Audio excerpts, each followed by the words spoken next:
নমস্কাৰ learning point আসামৰ অন্য এটা নতুন ভিডিঅ'লৈ আপোনালোক সকলোকে স্বাগতম জনাইছো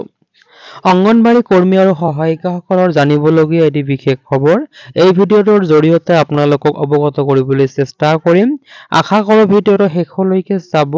আৰু ভিডিঅ'টো চাই কিবা উপকৃত হোৱা বুলি ভাবিলে আগলৈকে শ্বেয়াৰ কৰিব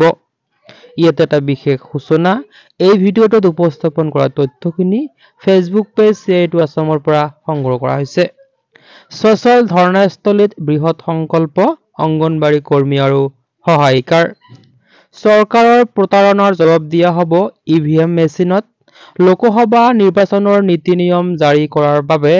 17 মাৰ্চৰ পৰা অৰ্থাৎ আজিৰে পৰা স্থগিত ৰখা হ'ব সচলৰ ধৰ্ণা কাৰ্যসূচী মাননী বৃদ্ধিৰ দাবী কৰা ৰাজ্যৰ অংগনবাড়ী কৰ্মী আৰু সহায়িকাসকলৰ আন্দোলন আজি 20 দিন অতিক্ৰম কৰিলে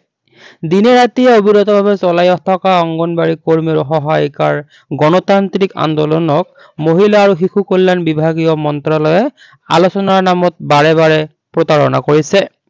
বিভাগীয় সঞ্চালকালয়ৰ প্ৰস্তাৱৰ বিভাগীয় মন্ত্ৰালয়ে আজিলৈকে কোনো উত্তৰ নিদিয়া বিষয়টো অতিকৈ উদ্বেগজনক আৰু অবাঞ্ছিত চৰকাৰে কৰা প্ৰতাৰণাৰ উত্তৰ আগন্তুক লোকসভা নিৰ্বাচনত ইভিএম মেচিনৰ বুটাম টিপি দিয়াৰ সংকল্প গ্ৰহণ কৰে অবিৰতভাৱে চলি থকা ধাৰাবাহিক আন্দোলন যোৱাকালিও অব্যাহত আছিল সচল ধৰ্ণাস্থলীত প্ৰায় ৩০ সহস্ৰাধিক কৰ্মী আৰু সহায়িকাই সঞ্চালকে প্ৰেৰণ কৰা মাননী বৃদ্ধিৰ প্ৰস্তাৱ কাৰ্যকৰী কৰাৰ শ্লোগান দি আন্দোলন অব্যাহত ৰাখিছিল আন্দোলনস্থলীৰ পৰাই ৰাজ্যিক নেতৃবৃন্দই ঘোষণা কৰে যে আগন্তুক লোকসভা নিৰ্বাচনৰ নীতি নিয়ম জাৰি কৰাৰ হেতুকে বৰ্তমান সচলৰ ধৰ্ণা কাৰ্যসূচী 17 মাৰ্চৰ পৰা অৰ্থাৎ আজিৰে পৰা স্থগিত ৰাখিব কিন্তু দাবী মানি নলোৱা পৰ্যন্ত কৰ্মী সহায়িকাৰ অসহযোগ আন্দোলন চলিয়ে থাকিব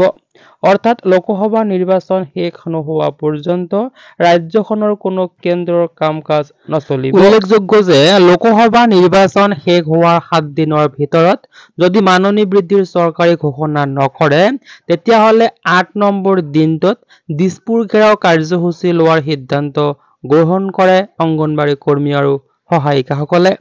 অহা 22 মাৰ্চত সংগঠনটোৰ ৰাজ্যিক কমিটিৰ বৰ্ধিত সভা গুৱাহাটীত অনুষ্ঠিত হ'ব উক্ত সভাতে পৰৱৰ্তী কাৰ্যসূচীৰ চূড়ান্ত ৰূপ দিয়া হ'ব বুলি জনায় ৰাজ্যিক সভানেত্ৰী জয়মতী দাস আৰু সাধাৰণ সম্পাদিকা ইন্দিৰা নাৱৰে তো এই ভিডিঅ'টোৰ জৰিয়তে আপোনালোকক জনাবলগীয়া ইনফৰমেশ্যন ইমানখিনি আছিলে ভিডিঅ'টো শেষলৈকে চোৱাৰ বাবে ধন্যবাদ